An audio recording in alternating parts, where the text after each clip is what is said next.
अल्लाह ताला ने मुझसे मेरा सर का साया छीन लिया। मेरे हस्बैंड का कोई कसूर नहीं था, बेकसूर मारा इन्होंने। लेकिन मेरे घर वालों ने जो लोगों के साथ मिलके मुझ पे जुल्म किया, मैं आपसे बयान नहीं कर सकती।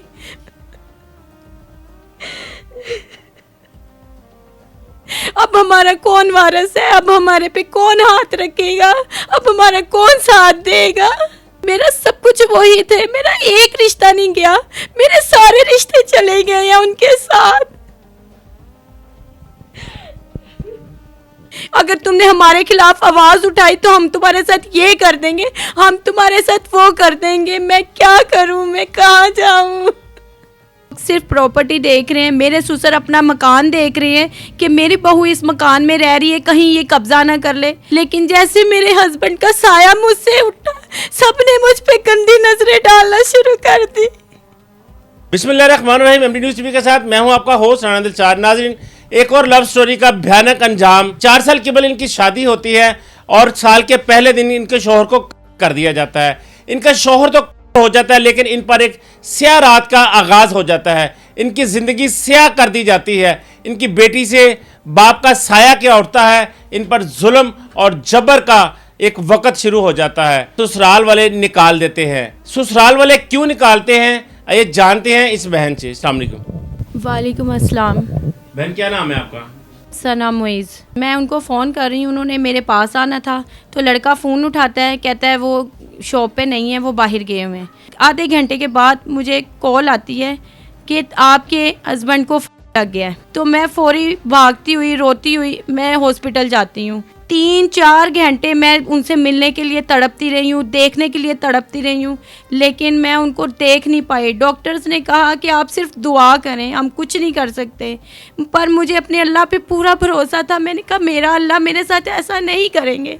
मैं अल्लाह से दुआएं मांगती रही, रोती रही, गिड़गिड़ाती रही कि मेरे मोइस को कुछ नहीं होगा। लेकिन नहीं, अल्लाह ताला ने मुझसे मेरा सर का साया छीन लिया, मुझसे और मेरी बेटी से। अल्लाह ताला ने तो जो किया किया, लेकिन मेरे घर वालों ने जो लोगों के साथ मिलके मुझ पे जुल्म किया, मैं आपसे बयान नहीं कर सकती। मेरा दिल खून के आंसू रो रहा है। मैं आपको नहीं बता सकती अपनी दास्तान, मेरे साथ इन लोगों ने क्या क्या किया। बहुत जुल्म किया इन्होंने, हमें घर से निकाल दिया, मुझे और मेरी बेटी को।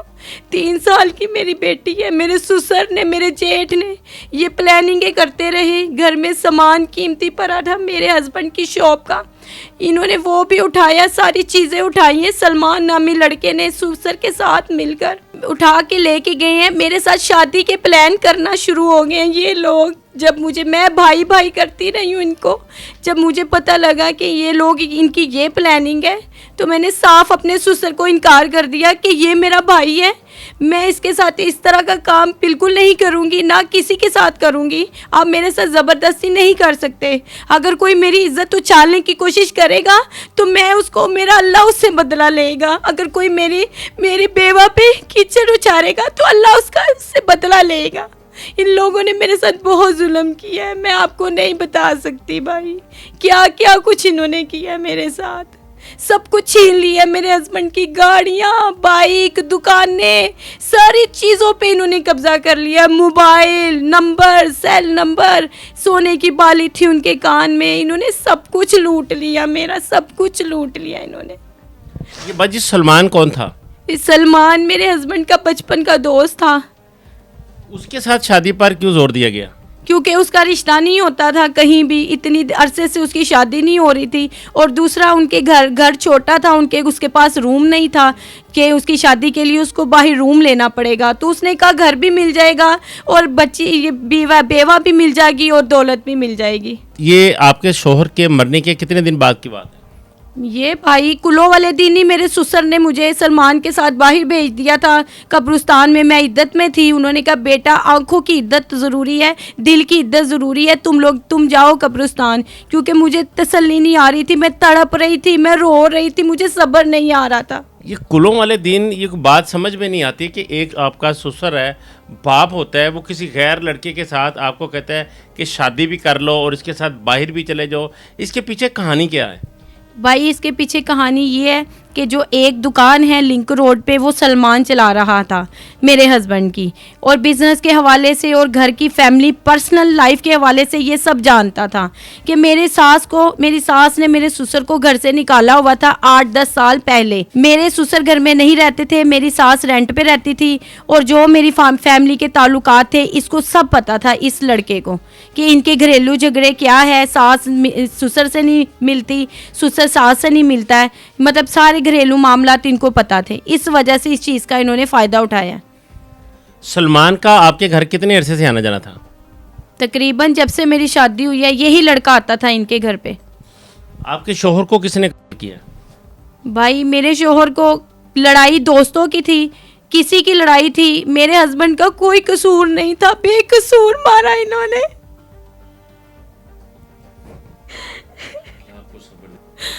कोई कसूर नहीं था उनका, बेगुनाह मारा मेरे हस्बैंड को। वो तो पास गई उसे पूछने के लिए कि भाई क्या हुआ था, लड़कों की लड़ाई क्यों हुई थी, उसने आगे से निकाल ली और उसने मेरे हस्बैंड को मार दिया।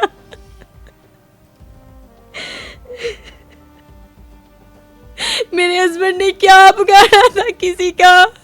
उन लड़कों ने क्यों लड़ाई की, क्यों लड़े वो लोग, वो सारे लड़के क्यों लड़े? उनकी वजह से मेरे हस्बैंड की मेरी 3 साल की बेटी, उन लड़कों की तो शादियां भी नहीं हुई जो लड़के लड़े हैं। मेरे हस्बैंड की बेटी है, उनको ज़रा शर्म नहीं आई, तरस नहीं आया उनको। उन्होंने मेरे हस्बैंड को बिला वजह मरवा दिया, लड़ाई छोटी सी अपनी लड़ाई के चक्करों। अब हमारा कौन वारिस है? अब हमारे पे कौन हाथ रखेगा? अब हमारा कौन साथ देगा?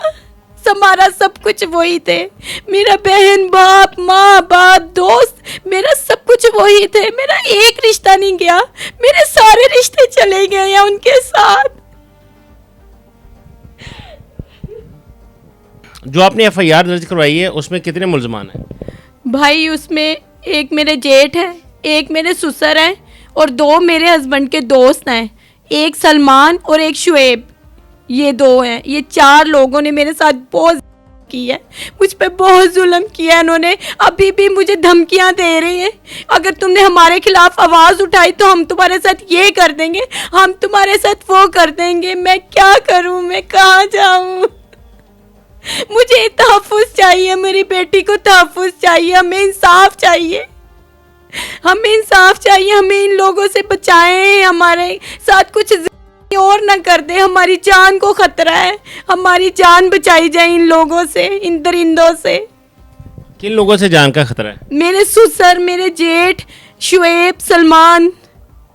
आखिर इसकी वजह क्या है? देखें, एक तो उनका बेटा हो गया, फिर दूसरा कुलों वाले दिन आपने कहा कि किसी गैर मर्द के साथ आपको भेज दिया और शादी के लिए भी कह दिया, तो इसमें ये क्यों ऐसा कर रहे हैं आपके साथ? भाई सिर्फ प्रॉपर्टी देख रहे हैं ये लोग, सिर्फ प्रॉपर्टी देख रहे हैं। मेरे ससुर अपना मकान देख रहे हैं कि मेरी बहू इस मकान में रह रही है, कहीं ये कब्जा ना कर ले। भाई मैंने क्या करना है किसी के मकान पे कब्जा करके? उल्टा इन्होंने मेरे जहेज पे कब्जा करके मुझे घर से धक्के दे के जुल्म सितम करके हम लोगों को घर से बाहर निकाल दिया है। इन दोनों लड़कों को साथ मिला के, जलाल को, सलमान को, शुएब को, मेरे ससुर ने इन सबको अपने साथ मिला के हमारे साथ जुल्म करना शुरू कर दिया। अब तक भी ये कह रहे हैं कि ये मेरे साथ है, तुम हमारा कुछ नहीं कर सकती। सलमान का पहले भी आपके जब शोहर हयात थे उस वक्त भी उसका घर आने जाना था? जी बिल्कुल, वो ही आता था, घर से सामान लेकर जाता था। मेरे हस्बैंड के पास टाइम नहीं होना, शॉप पे सामान की ज़रूरत पड़नी तो ये लड़का आता था, इसके पास चाबी भी होती थी घर के गेट की, जब मेरे हस्बैंड जिंदा थे। जी, उसके बाद भी इन्होंने यही मामलात रखे, ताला खोलना, चाबी खोलनी और घर आना, और मतलब जो कुछ भी इन्होंने लेना लेके चले जाना। जब आपके शोहर जिंदा थे, ये लड़का घर आया करता था, उस वक्त भी इसकी कोई ऐसी कोई गंदी नज़र आप पर थी या कोई ऐसी कभी अपनी ख्वाहिश का इजहार किया हो? नहीं भाई, तब कुछ भी नहीं था, बहन भाई के तौर पे था, मैं इसको अपना भाई समझती थी, ये बहुत अच्छा था। लेकिन जैसे मेरे हस्बैंड का साया मुझसे उठा, सबने मुझ पे गंदी नजरें डालना शुरू कर दी। शोहर के आपके का जो मुकदमा है उसकी मदइया आप हैं? नहीं सर, इन्होंने मुझे पता ही भी नहीं बनने दिया। ये सारे मामलात शुएब नामी लड़का हैंडल कर रहा है। मुझे इन्होंने ना उससे मुलजिम से मिलवाया है। मैं उससे पूछती मेरे हस्बैंड का क्या कसूर था, तुमने क्यों मारा है उसको, क्या गलती थी, तुम्हारा क्या बिगाड़ा था, क्यों मारा। लेकिन इन्होंने मुझे बिल्कुल भी थाने में नहीं लेके गए। मैं कहती रही इन्हें मुझे थाने में लेके जाए, ये कहते नहीं तुमने नहीं जाना, ये सारे मामलात हमारे, हम खुद देखेंगे। शुएब आपका देवर है? शुएब मेरे हस्बैंड के दोस्त हैं। आपका कोई देवर नहीं है? देवर है एक। देवर, जेठ और ससुर होने के बावजूद और आप खुद मौजूद हैं, तो एक दोस्त जो उसका है वो मदई क्यों बना? ये सब मेरे ससुर का किया धरा है, ये सब मेरे ससुर कर रहे हैं। मुझे इनका नहीं पता आपस में इन्होंने आपस में क्या मुतालबे एक दूसरे से किए हैं कि मुझे ये चाहिए, मुझे इतना पैसा चाहिए तो मैं आपका ये काम करवा दूंगा। उसने मुझे भी कहा था कि आप मुझे इतने पैसे दे दें, मैं आपके साथ खड़ा हो जाऊंगा, आपका काम करवा दूंगा। 4 लाख का मुतालबा इसने मुझसे किया था। शुएब ने? जी। किस चीज़ के 4 लाख रुपए? इसने मुझे कहा कि तुम गाड़ी के डॉक्यूमेंट्स मुझे दे दो, 4 लाख में मैं तुम्हें गाड़ी तुम्हारे नाम करवा देता हूँ, चाहे तुम सलमान के नाम करवा लें। जब मैंने इनकी ये बातें सुनी तो मुझे पता लग गया कि ये लोग मुझे यूज़ करना, जी मुझे पता लग गया कि ये लोग क्या करना चाह रहे हैं। गाड़ी आपके नाम पे है? मेरे हस्बैंड के नाम पे है और डॉक्यूमेंट जो है वो मेरे भाई के पास हैं, क्योंकि उन्होंने पैसे डाले थे गाड़ी में, उनका आपस में लेन देन चलता था। आपको घर से कब निकाला? तकरीबन 15 दिन, आई थिंक 15 दिन होंगे। 15 दिन। उनका कैसा रवैया था आप लोगों के साथ? बस लालच। मेरे ससुर जैसे अंदर आते थे एक एक चीज़ देखते थे, क्योंकि मेरे ससुर को तो घर से पहले ही निकाला हुआ था, उनको तो पता ही नहीं था घर में क्या चीज़ मौजूद है क्या नहीं। जैसे ही मेरे ससुर घर में कमरे में एंटर होते थे उनकी नज़र चीज़ों पर होती थी, वो एक एक चीज़, इवन के वो चादर तक पे नज़र रख के वो उठा के उन्होंने गायब कर ली थी। तब जब मैं ये सब चीज़ें देख रही थी मैंने कहा ये मेरे साथ होने वाला है।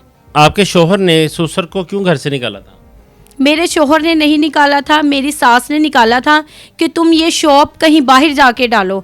उसने घर के नीचे शॉप डाली हुई है, इनके ये मामला थे। वो कहता था मैंने शॉप इधर ही रखनी है, मेरी सास कहती थी कि तुम शॉप बाहर ले जाएं। इनके ये मामला थे। वो बाहर नहीं शॉप लेकर जाता था, घर के बाहर बैठा रहता था। घर में किसी को इजाज़त नहीं होती थी आने जाने की, इवन के मेरी फैमिली को इजाज़त भी नहीं होती थी मेरे घर आने की। इसीलिए मैं अपनी वालदा के घर ज़्यादा रहती थी। इन्होंने मुझे अपना पोषण दिया हुआ था, मेरे भाई ने, मेरे वालिद ने, मेरी वालदा ने, मेरी भाभी ने, कि तुम जैसे मर्ज़ी यहाँ रहो, तुम्हें यहाँ से कोई नहीं निकालेगा। कि मेरी बच्ची को, क्योंकि जब मेरी बेटी हुई है, मेरे खावत ने कहा है मेरे ससुर को कि पापा जी ये लें अपनी पोती, तो मेरे ससुर ने मुंह फेर लिया है, उसको नहीं एक्सेप्ट किया, मुझे भी नहीं किया। मैं भी उनको गुजरती आते जाते पापा जी अस्सलाम वालेकुम, वो सीधे मुंह जवाब नहीं देते थे। जब अगर मेरे भाई भी आते थे तो उनको भी जवाब नहीं देते थे। कभी साल बाद या एक दफ़ा कभी उन्होंने आना मेरी बेटी को मिलने तो उन्होंने जवाब नहीं देना। वजह क्या बनी कि आपको 15 दिन जब निकाला है, तो क्या उन्होंने रीजन बनाया है, किस वजह से निकाला है? वो कभी मुझे कहते थे अपने भाई से डॉक्यूमेंट्स लेके दो गाड़ी के, कभी कहते थे उसके अकाउंट नंबर हमें बताओ, कभी कुछ कि उन्होंने क्या क्या बनाया हुआ है हमें बताओ क्या क्या था उनका। अच्छा मेरी बहन, जब आपको घर से निकाला है उसके पीछे आपने कहा कि कोई बात भी नहीं है या आप हमसे कुछ छुपाने की कोशिश कर रही हैं? भाई मैं आपसे क्यों छुपाऊंगी, मैं कैमरे पे इसीलिए आई हूँ कि इन लोगों ने मेरे साथ बड़ा जुल्म किया। मेरी वालदा मेरे साथ वहाँ रह रही थी। मेरी वालदा ने कहा कि मेरी बेटी इद्दत में है, मैं अकेले ससुर के पास इसको छोड़ के नहीं जाऊँगी, आप किसी लेडीज़ को यहाँ पे छोड़ें या उसकी सास आके यहाँ रहना शुरू हो जाए तो मैं अपने घर चले जाऊँगी। ये लोग मुझे कहते थे कि अपनी वालदा को अपने घर भेजो, तो मेरी वालदा मुझसे लड़ झगड़ के मैंने इनके कहने पे अपनी वालदा से लड़ाई की और मैंने अपनी वालदा को अपने घर से भेज दिया। उसके बाद मेरी सिस्टर आती हैं, वो बीमार हो गई, वो भी चले गई अपने घर। बाद में इन्होंने मेरे साथ ये सलूक किए हैं। ये सारी स्टोरी 15 दिन की है? जी जी। जब आप पर जुल्म किया कि आपको घर से निकाल दिया, उसके बाद आपने कोई कानून का दरवाज़ा खटखटाया? जी भाई बिल्कुल खटकाया। मैं DIG के पास गई हूँ, IG साहब के पास गई हूँ, लेकिन अभी तक मुझे कोई रिस्पॉन्स नहीं आया। अभी तक मेरी किसी ने कोई हेल्प नहीं की, कोई मदद नहीं कर रहा हमारी। भाई मैं कहाँ अपनी बच्ची को लेके जाऊँ, कहाँ धक्के खाऊं।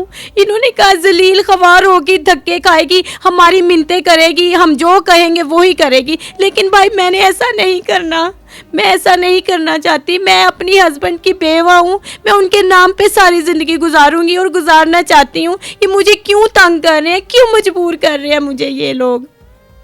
बाजी आपका ज़रिया मुआश क्या है? अपनी बच्ची को किस तरह से पालेंगी? किस तरह, ये सारा तीसरा आज महीना है तो किस तरह सर्वाइव हो रहा है सारा कुछ? अभी तक तो भाई मेरे वालिद हैं, उनको आंखों से नज़र भी नहीं आता, वो इतने बूढ़े हो गए हैं, लेकिन वो कहते हैं बेटे जब तक मैं ज़िंदा हूँ मैं करूँगा तुम्हारी बेटी का ख्याल, तुम्हारा करूँगा। लेकिन भाई मेरे वालिद कब तक करेंगे, कब तक मैं उनके सर पे पड़ी रहूँगी? मुझे सिर्फ इंसाफ चाहिए कि जो मेरे हस्बैंड ने, मैंने उनको स्टैंड करवाया, मेरी लव मैरिज थी, मैंने अपनी गाड़ी सेल की, मैं बिज़नेस करती थी, मैंने वो सब कुछ सेल करके इनके साथ बाजू के साथ बाजू मिला के इनका साथ दिया, शॉप बनाई, इनको कमरा बनाई। इनके वालिद ने, इनको वालदा ने इनको घर में कमरा भी नहीं दिया था कि अगर तुम शादी करोगे तो बाहर रहो। फिर मेरे हस्बैंड ने कहा कि आप लोग शादी पे पैसे ना लगाएं, मुझे पैसे दे दें, मैं अपने घर में एक कमरा बनवा लेता हूँ तो ये कर दें। फिर हमने उनको पैसे दिए, फिर हमने घर में कमरा बनवाया, एक एक चीज़ दी, जहेज के पैसे दिए। जैसे मेरे क्योंकि लव मैरिज थी उसकी खातिर भाई मैंने बहुत कुछ किया, मैं लव के पीछे बहुत जलील हुई हूँ, बहुत गवार हुई हूँ। लेकिन इन लोग आज ये सब लोग खड़े हो गए हैं कि हमारा बेटा था, हमारा सब कुछ था। जब इन्होंने बेटे को घर से निकाला था, जब बेटा दर दर मरता था कि मुझे पैसे चाहिए, मुझे बिजनेस करवा दो, तब ये कहाँ थे घर वाले? तब तो मैंने ही बिजनेस करवा के दिया था उनको। आज जब ये सेट हो गए हैं तो आज माँ बाप जिंदा हो गए हैं, आज मेरे हस्बैंड नहीं रहे तो उनकी प्रॉपर्टी पे इन्होंने कब्जा कर लिया है, वो नज़र आ गई है इनको। मेरी स्ट्रगल नज़र नहीं आई कि मैंने अपने 8-10 साल वेस्ट किए अपने इश्क के पीछे, प्यार के पीछे। मुझे क्या मिला, इन्होंने क्या किया मेरे साथ? मुझे इंसाफ चाहिए, मुझे इंसाफ चाहिए बस। बाजी इस वक्त पंजाब की वज़ीर आला जो हैं वो एक खातून हैं, उनका कहना था कि मेरे होते हुए मेरे पंजाब में किसी खातून के साथ ज़्यादती नहीं होगी। अब क्या मुतालबा करती हैं उनसे? भाई मैं उनसे यही मुतालबा करती हूँ, मुझे और मेरी बेटी को तहफ़्फ़ुज़ चाहिए और हमें इंसाफ चाहिए। मैं और मेरी बेटी कहाँ जाएंगे? हमारा कौन है वारिस? वो सिर्फ मेरे एक हस्बैंड नहीं थे, उनके साथ मेरा हर एक रिश्ता जुड़ा था। दोस्त भी थे मेरे वालिद भी थे, मेरी वालदा भी थी, मेरा सारे रिश्ते उनके साथ मुंसलिक थे।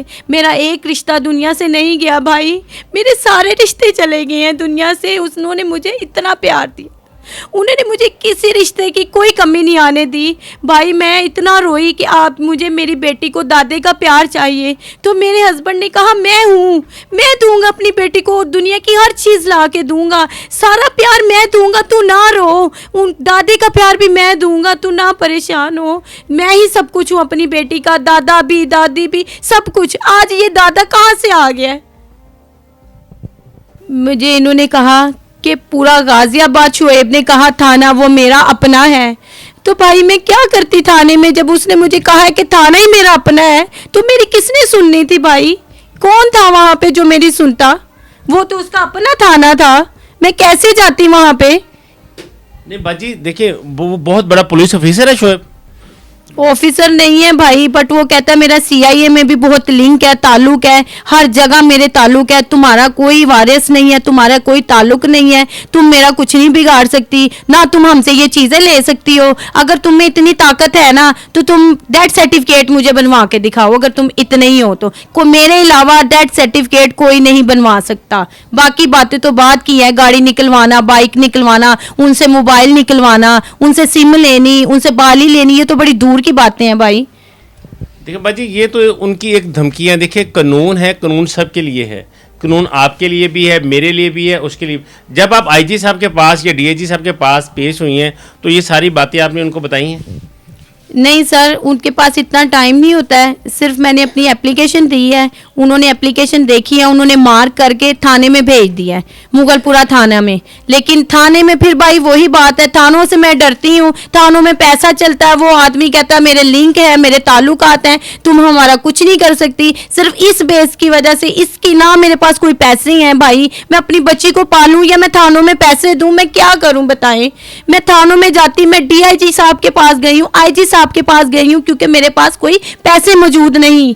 लेकिन अभी तक मुझे थाने में से कोई कॉल नहीं आई है, किसी ने कोई रिस्पॉन्स नहीं दिया मुझे भाई। मैं इंसाफ के लिए जब आईजी के दफ्तर में गई, डीआईजी के दफ्तर में गई, तो मेरी एप्लीकेशन फिर उसी थाने में मार्क कर दी गई जहां से मुझे पहले ही अपनी जान का खतरा है। वो लोग पहले ही मुझे धमकियां दे रहे हैं, मैं थाने किस तरह जाऊं?